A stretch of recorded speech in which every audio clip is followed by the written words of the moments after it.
Hello and welcome to Take 53. I'm your host, Carol Frausto. Recently, in the South Bay, several tragedies have occurred. An unextinguished barbecue ignited a house fire and 2 young children drowned. We'll talk about these incidents and summer safety, so please stay tuned for Take 53.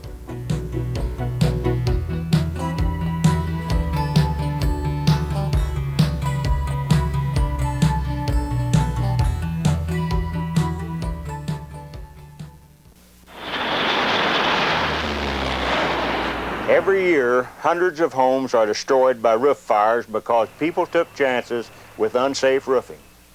Insist on fire-safe roofing. I did when I re-roofed my home. So don't get burned. Use fire-safe roofing.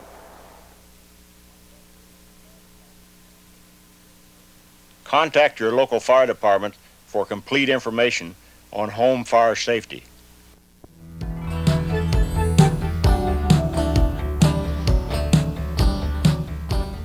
Welcome back to Take 53. I'm your host, Carol Frausto, and our subject today is summer safety. Joining me is Laura Gantt. She's the Public Education Officer for the Central Fire Protection District. Laura, thanks for joining me. Thank you for inviting me, Carol. Now, first of all, can you give me some background on the Central Fire Protection District and what your job entails? Central Fire Protection District has actually been here in Cupertino since 1941. That's the year we incorporated. And the station's been on Stevens Creek ever since then. Central Fire District has covered a wide area and now is located right in around this area. My job is the most fun job in the whole department, at least I think it is. I get to go and play with the little kids and tell them about fire safety, and I get to go and talk with the challenging teenagers. And then I go and talk with business people and educate them about fire safety too. Now, you said the fire district covers Cupertino. What does that actually mean? Okay, we have 2 stations right here in Cupertino itself. We have one out in the Monte Vista area and then one on Stevens Creek Boulevard. Then we have 6 other stations that are part of our district. We have a couple in Saratoga, and then we have 3 in the Los Gatos area. We have one way up in the Redwood Estates area outside of Los Gatos off Highway 17 because we cover up to the Santa Cruz County border on Summit Road. Well, when we come back, we'll be talking about summer safety tips for the barbecue and camping.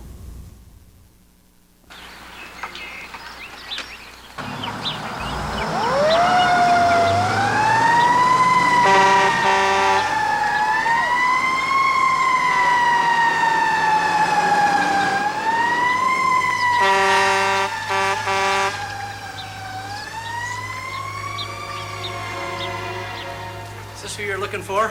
Yes, sir. Come on, Travis. Wow, I've never been in a firehouse before. Those guys sure hustled out of here. Well, they have to. A fire doesn't wait for anybody. Unfortunately, most families aren't prepared in case of a fire. They don't have an escape plan. An escape plan? You mean like the fire drills we have at school? That's right. You need a fire safety escape plan at home because thousands of people die in fires every year and many thousands more are injured. Really? It's so important that McDonald's created a plan called Get Out Alive. We're having a citywide fire drill, too. Here's your plan. Have your folks sketch out your house, showing all of the possible escape routes. The plan also gives you advice on how to be prepared in case of a fire. Remember, the goal is having a plan and practicing it together. Have you ever thought of what you'd do if your house was on fire? No. Well, you should. If you had a plan and practiced it, you could get out alive. Well, I'm going to get one right now. All right. Come on.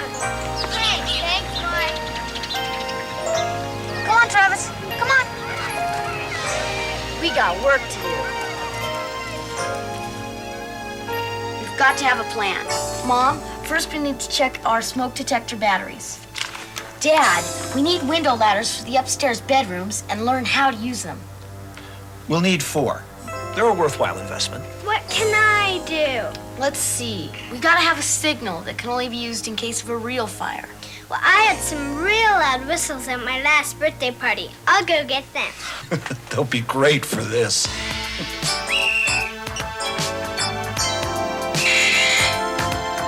This one's working. Dad, if the door's hot, don't try to leave. Use your second way out.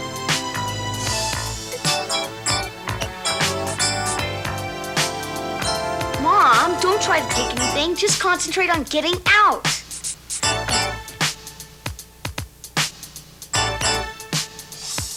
Annie, get lower. The air is fresher at floor level.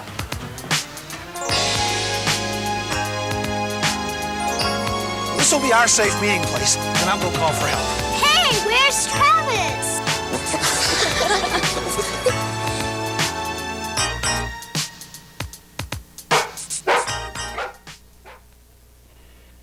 For more information, contact Public Education Officer Laura Gantt at the Santa Clara County Central Fire Protection District.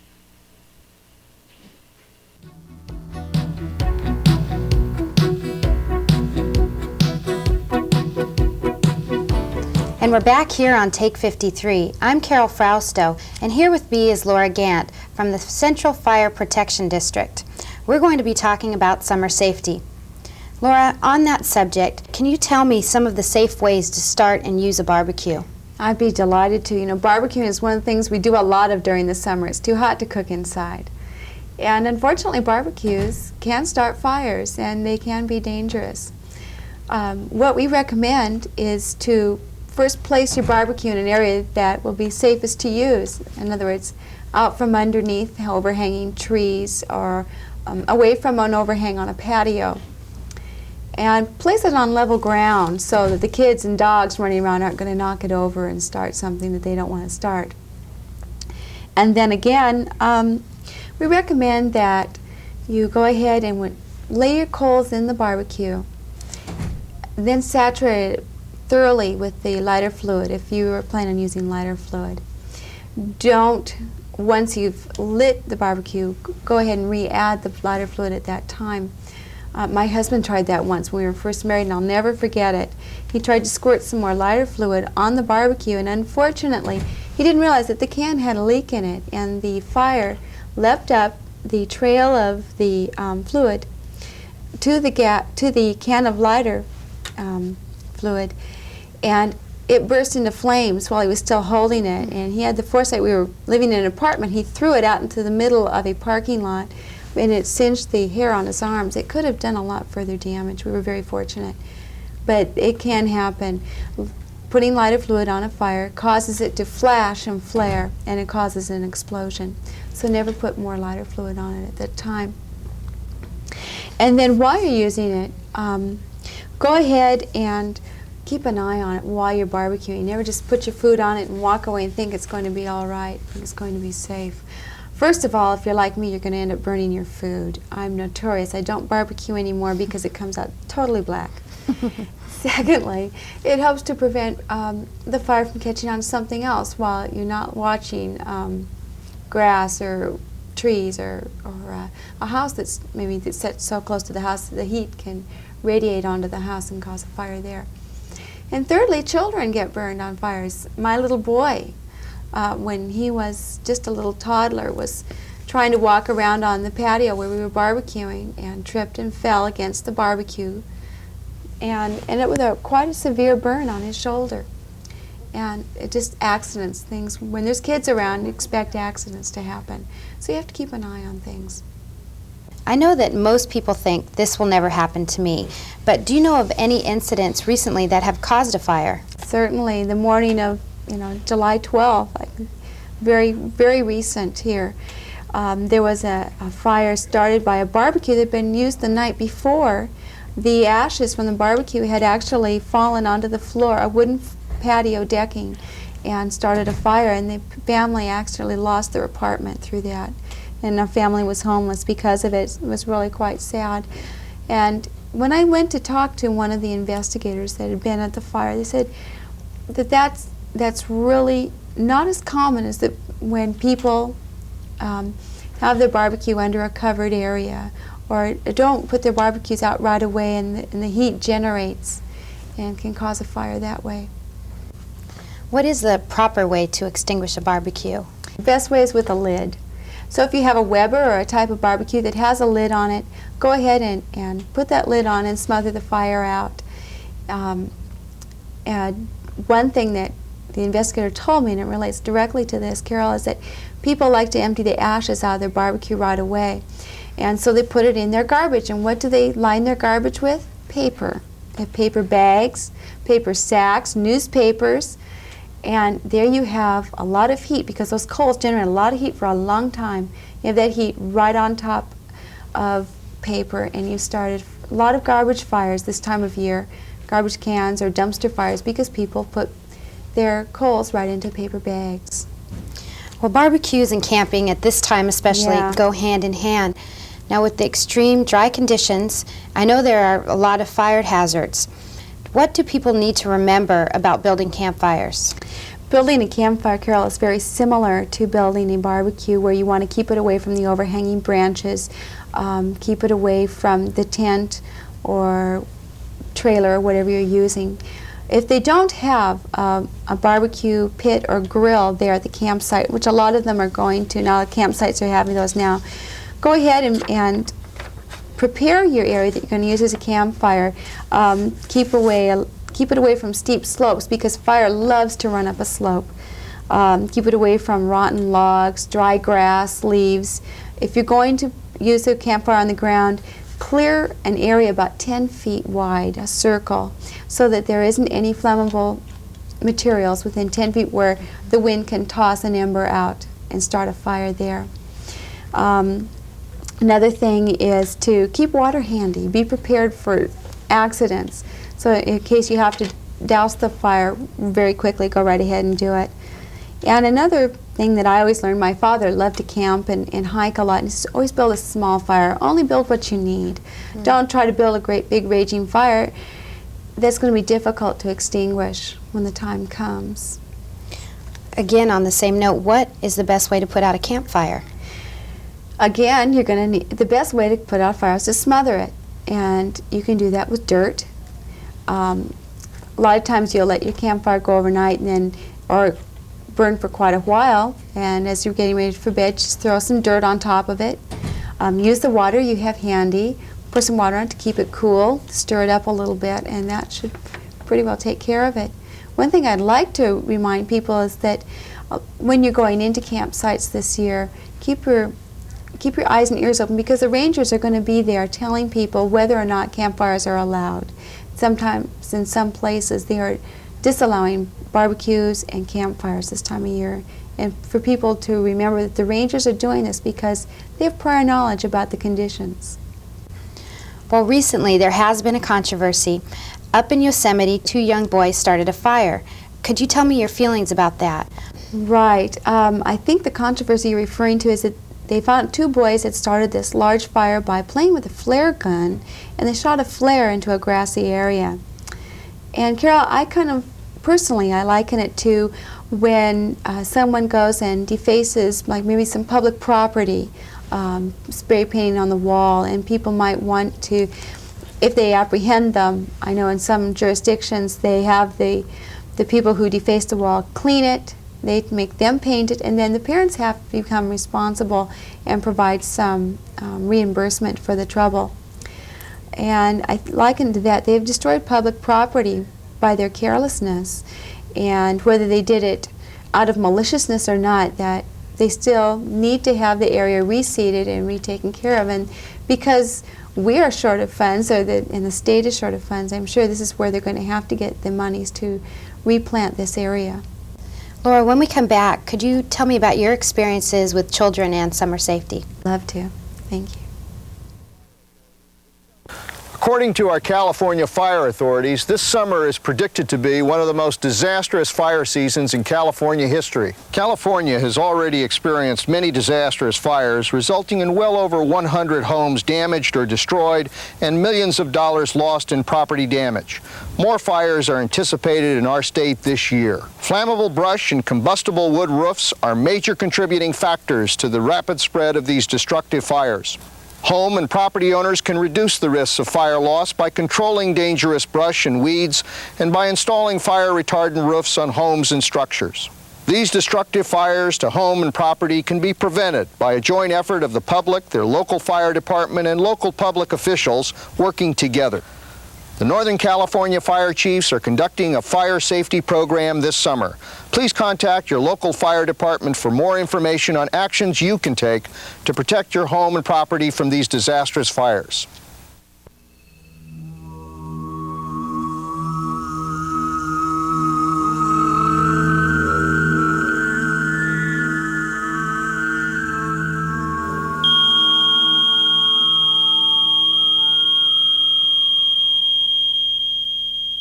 When did you last check your smoke detector? You know, smoke detectors that aren't properly maintained are worse than no detectors at all because they give families a false sense of security. Fires can happen to anyone, but a properly maintained smoke detector can make the difference between survival and a serious fire loss. Central Fire Protection District urges Cupertino residents to do themselves and their families a big favor. Check your smoke detector today.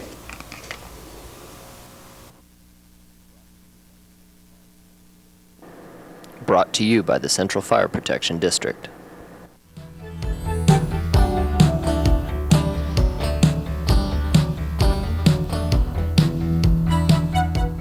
And we're back on Take 53. I'm Carol Frausto. We're on the subject of children and education and summer safety.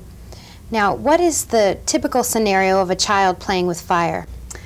Well, typically, summertime is the time when kids are out of school and parents are working and they're bored. They're bored and they don't know what else to do. I mean, they've run out of things. You know, TVs become blasé.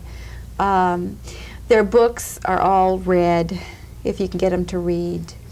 And moms run out of money for the video store. What else can they go do? Like I say, I speak this out of being the mother of 3 kids. And typically, they go and find something that's exciting and attractive to them. And things that we're finding are extremely attractive to children are cigarette lighters. You know, they make them in all sorts of different types and styles anymore, Carol. Some come out looking like little guns. They have some that look like tanks. And boy, I have 2 sons, so anything that looks like G.I. Joe, they're going to love it. Mm-hmm. And they're brightly colored. And they're easy to operate. So kids nowadays are playing more with lighters than matches. However, they still like matches. Back east, they did a survey and asked a lot of children, where does mom and dad keep your matches? And do you know, all of the children knew exactly where the matches were kept. And they probably knew a way of reaching them also.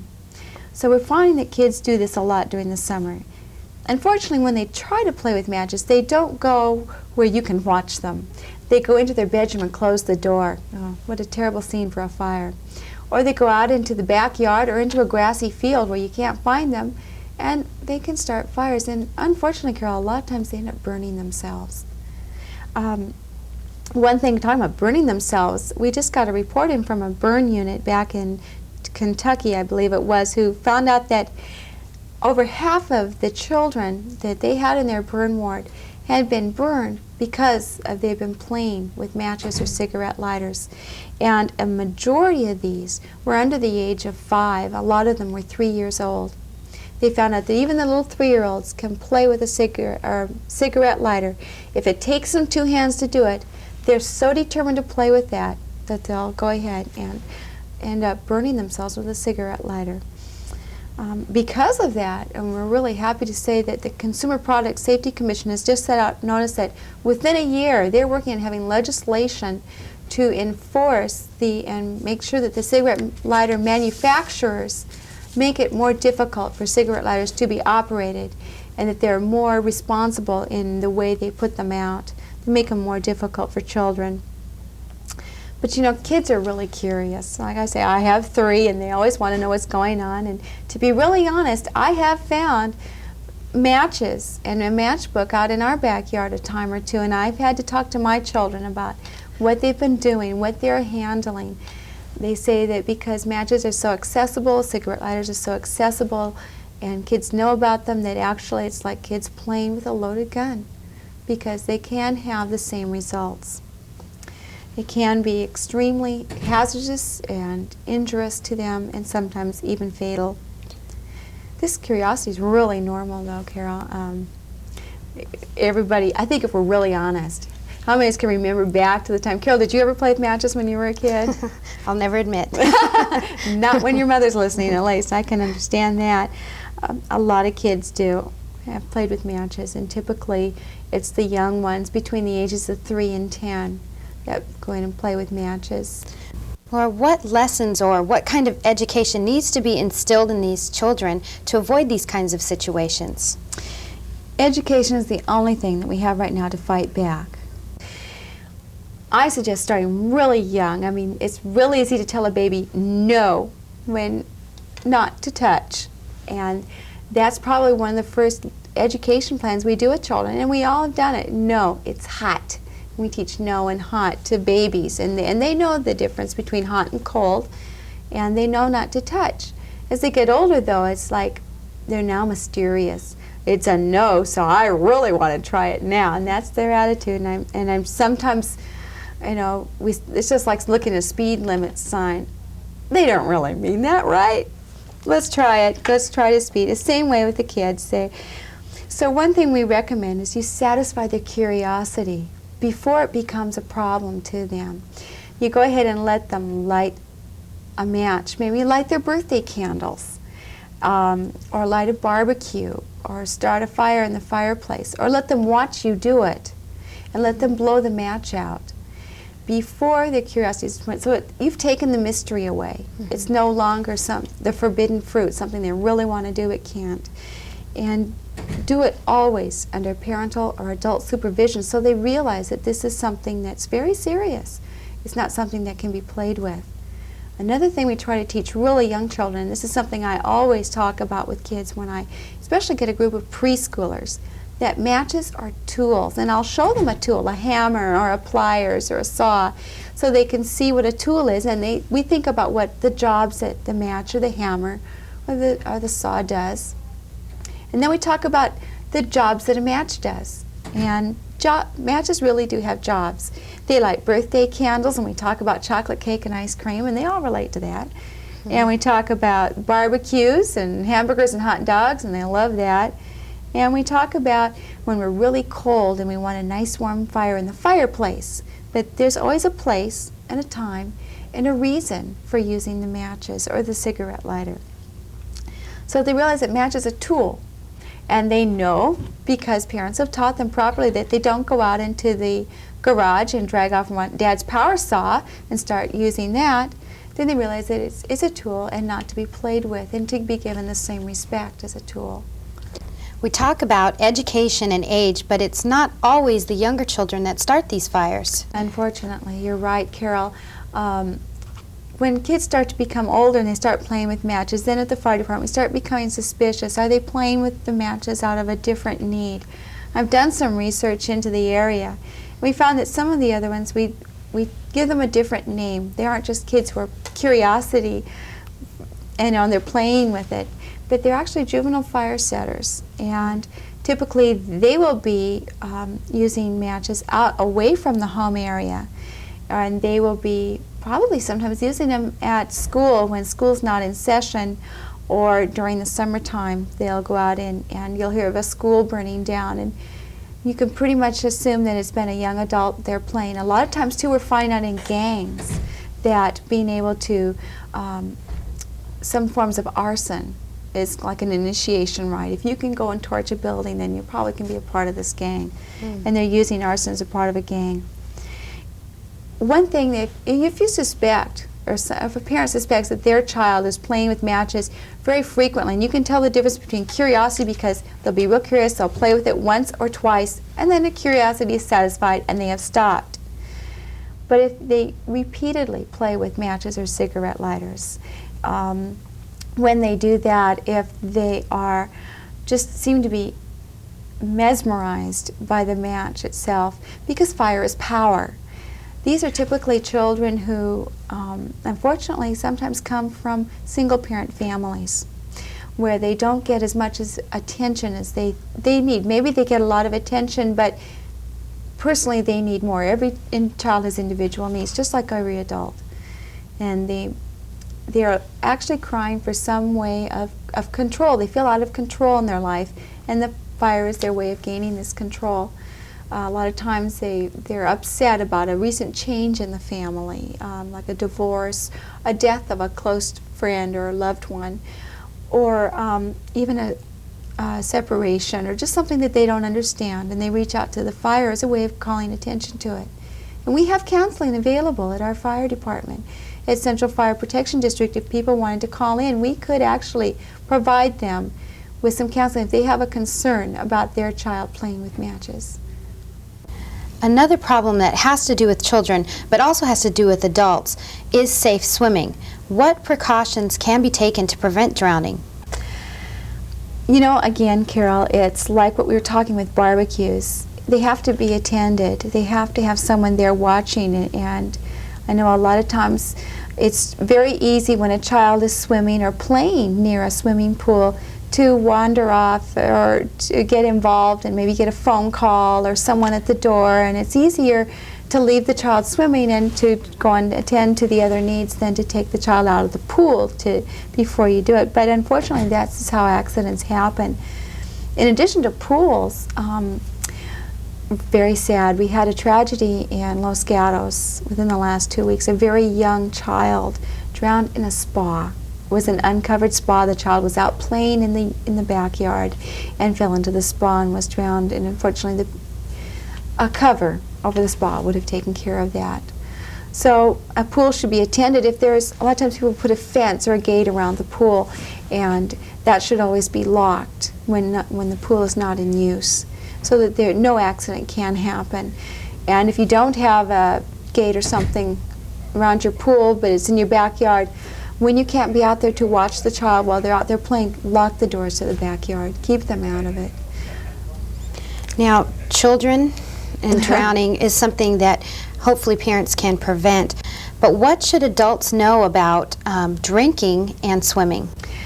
Carol, you brought out a really good point. Unfortunately, a lot of drowning incidents to adults occur when there has been drinking, and we all like to party, and we were going up water skiing, and we bring along the cooler full of beer and wine coolers. But once you start drinking, you lose your inhibitions, and maybe that's what you need to get you up on a single ski when you're water skiing or not. But once you lose your inhibitions, it's the same with drinking and driving. You also lose your reaction time and the instinctive things you do to keep your common sense with you. A lot of times they'll maybe dive where they shouldn't be diving, and it'd be too shallow and hurt themselves that way. Also, they just can't swim strong enough to get out of the currents. So we recommend, if you're going to be swimming, save the drinking for at home when you're safe. Laura, how can people get in touch with you for further information on the subject of summer safety?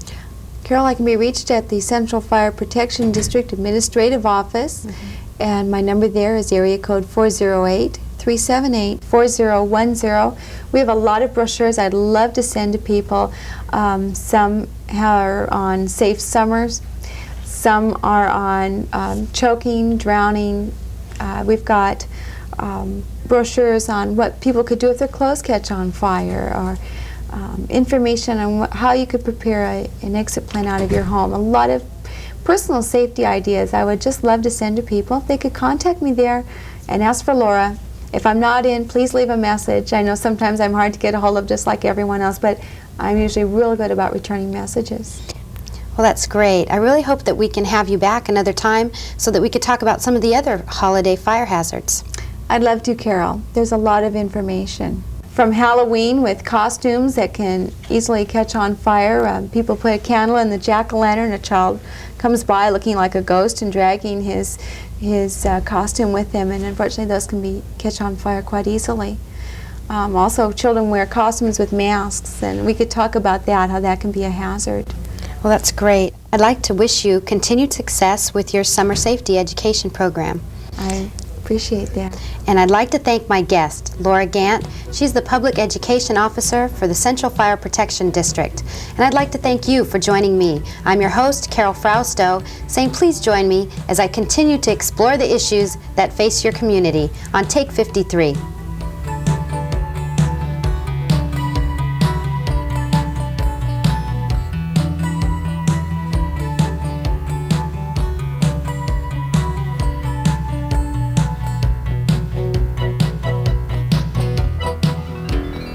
Bye.